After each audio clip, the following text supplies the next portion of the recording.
If any of you young men from the Bay Area can rap, we need you to do that. Step it up to your full capabilities right now. They didn't let me and Shanti hook back up again. King of Slam. We about to go Zamunda. Zamunda. That's African. Mac Dre forever, man.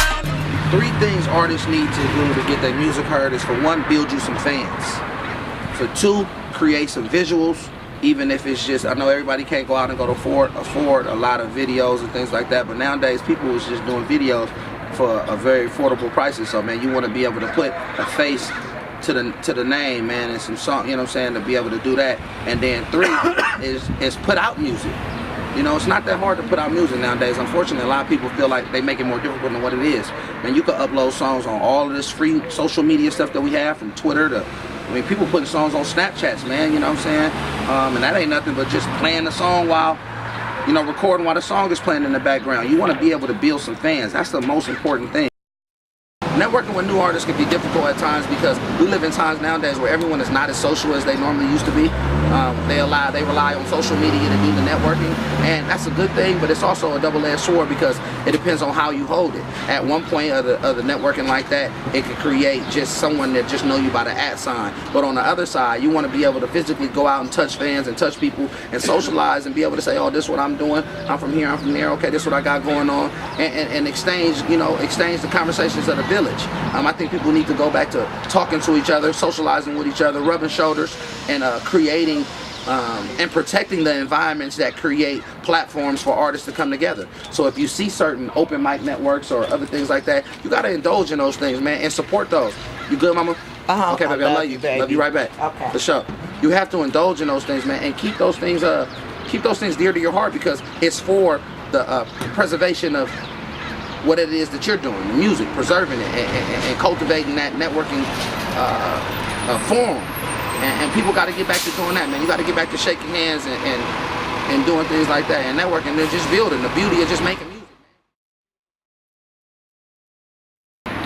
G-Eazy's come once in a lifetime.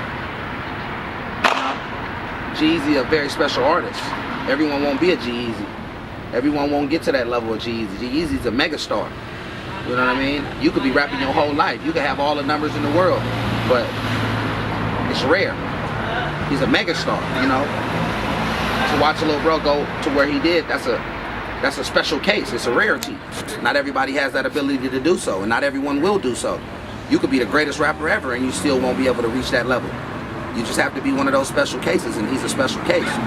You got to think, he was voted the #1 artist in the world. That was People's Choice Award.